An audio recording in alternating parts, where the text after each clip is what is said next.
last Tuesday, the so-called peace between Tempe and Phoenix came to an end as abruptly as it began, as Phoenix announced that they're going to file a lawsuit against the city of Tempe for a breach in the contract. And it all has to do with what's going on in this new arena and entertainment district that involves the Arizona Coyotes. And we figured, hey, let's see if we can get Craig Morgan to make some sense of it, as he's now with Go PHNX, of course. He's a host there, he's a Yotes beat writer. And Craig, before we really dive into this, what chapter would this fall into in your book that you're writing with the Yotes? Because I know you got one going. You have to have one. You're the only guy in this market that I know is going to be able to pull this off with this book about the Yotes.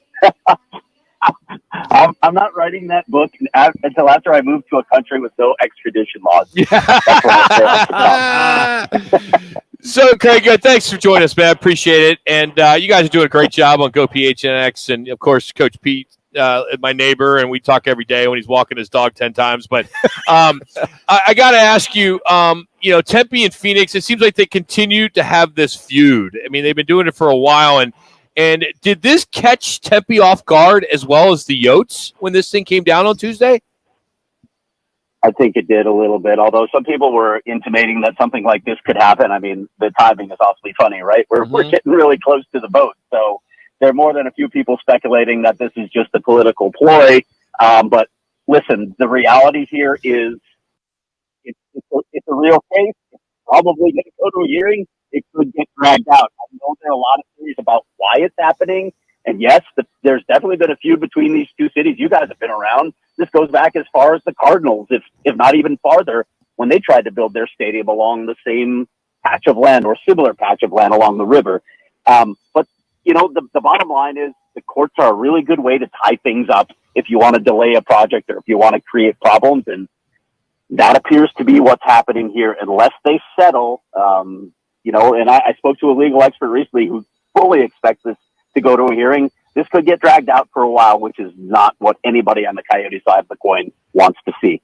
So does this all go back to the 1994 rule, which has to do with the sound of the residents in that area? Is that where there's this issue, the noise-related lawsuits that are being filed?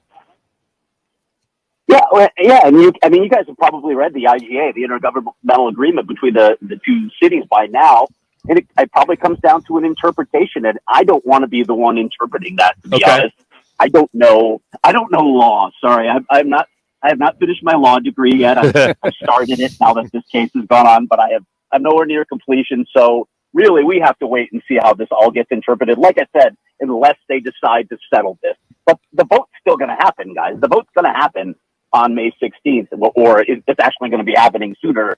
As soon as the ballots get sent out, people can mail them in between, I believe it's April 19th and May 16th. Hey, Craig, let me ask you, my understanding is the Phoenix Aviation Department did not object to any of this in the past, correct? And now this sounds like there is some issues. It's just because maybe now it's become a little bit more political?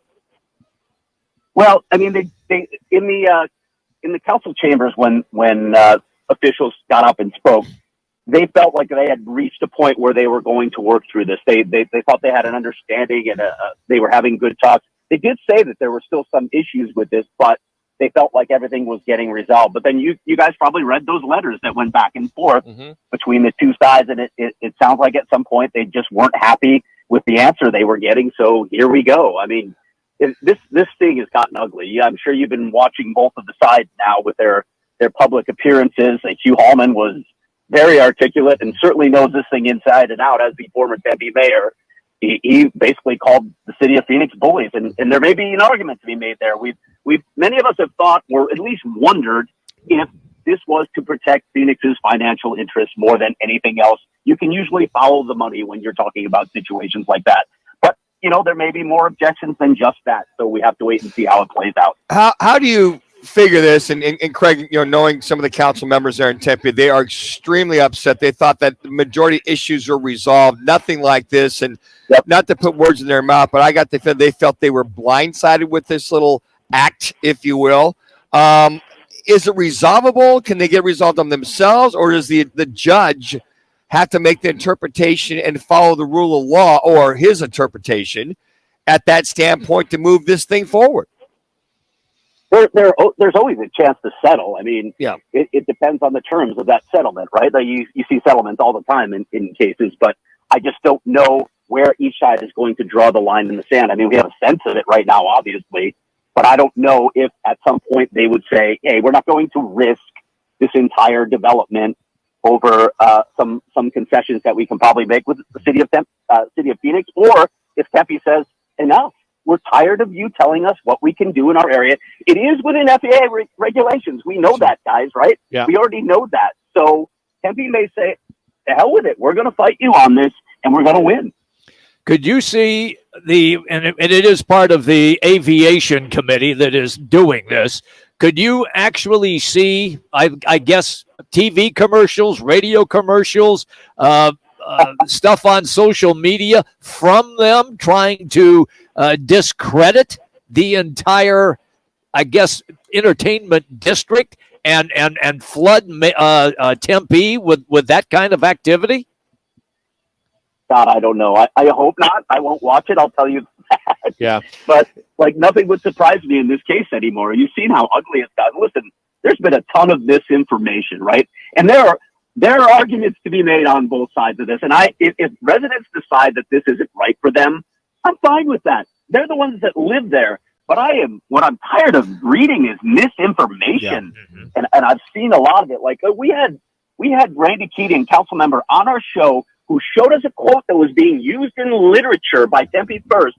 They took a quote from Corey Woods, the mayor of the city, out of context, making it look like he was against this deal, when in fact he was on our show for a full hour and fully supports it. So they basically lied to their people in that mailer, in that literature, saying he was against it. There have been assertions. I mean, obviously I've covered this story for a long time, but I keep reading that the Coyotes were kicked out of Glendale because they weren't paying their bills. No, that's simply factually incorrect. I literally have the Glendale city manager on the record saying it was because they wouldn't sign a 15 to 20-year lease agreement. That's what they told them. If you're not amenable to a long-term lease agreement, then we're going to cancel the lease agreement at the end of this year. Listen, they didn't pay their bills, and that was a bad look out of Coyotes' part. Yeah. And whether you believe human error or not, it was a misstep on their part, and you can certainly take aim at that. But don't tell me that's the reason they left Glendale. It's not. The city manager literally told me the reason on the record. Yeah, Craig, it's interesting. You watch the Yotes games. I think the Yotes are doing a good job of promoting and when the vote is, and you're seeing everything that's out there. Talk about Hugh Hallman and some of the other things that have come out on Twitter, and I just retweet that on the positive vein. And being a former McClintock Charger Tempe resident, I want to see this and do my best to see my home city get this project. But all that being said, in your gut feeling of reading all this information, is it just a matter of tweaking the residential side piece of this? And if that's tweaked, will the development project have to retweak themselves? I don't know, have to re-site plan some of the things that they have. But is it all about the residential scenario, period? Guys, I know you want an opinion from me on it, but I just don't want to dive into those waters. I don't want to say what's going to settle this or not. I don't know the law, and I don't know enough of what those dealings are going to look like. So I'm just going to sit back and wait and see how it plays out. Yeah, I think one of the challenge, guys, here is I don't live in Tempe, obviously, but you come out with three props: 301, sure. 302, 303. Sure. That's challenging for someone who lives there to kind of vote on those when we're so used to one proposition, like we saw with the Cardinals, right? I mean, that's got to be tough for them to sell three propositions. 2 minutes. Yeah, that's a fair. I've often wondered about that, and they had to do it, obviously, procedurally, legally. But yeah, it's still like, why do I have to vote on 3 of these for the project? I'm sure residents are wondering that. And listen, with I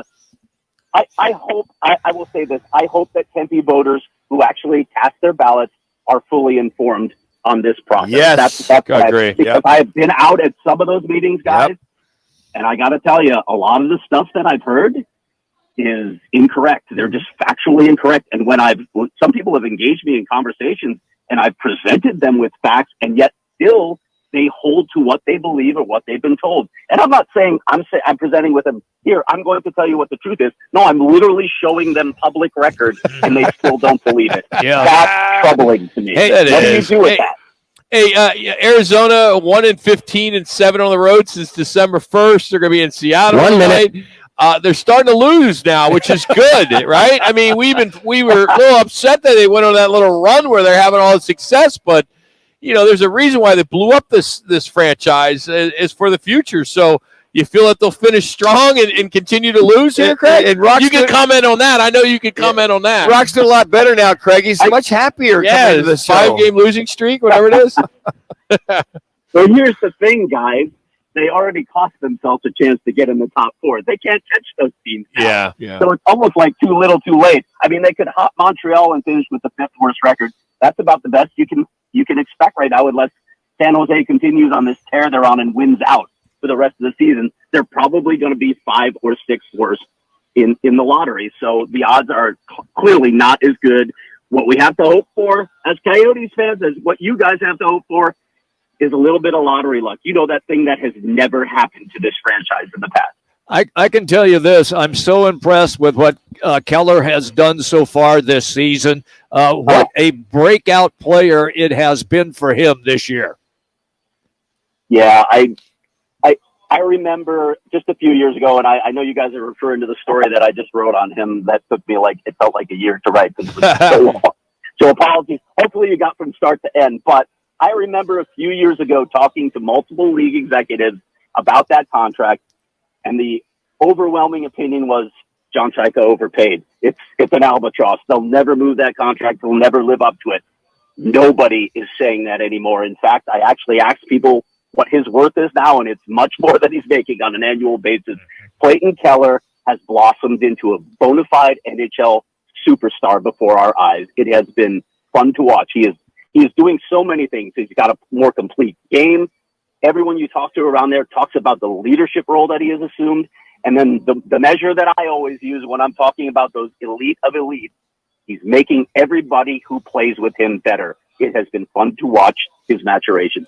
Absolutely. He's Craig Morgan. Follow him on Twitter at Craig S. Morgan. But more importantly, go PHNX and watch the podcasts. And they do such a good job as they're really the only ones in town that cover the Yotes. And they do a tremendous job. Craig, thanks for jumping on with us. We know this is going to be drawn out for another few more months or maybe years. But hopefully there's a light at the end. I know. I hope there's a light at the end of the tunnel. We've all been here before. But as long as they don't leave, that's the key. So thanks, buddy. Appreciate it as always. Of course. And the answer to your first question is it'll be chapter 13. Chapter 13, yeah. Wow. Lucky number 13.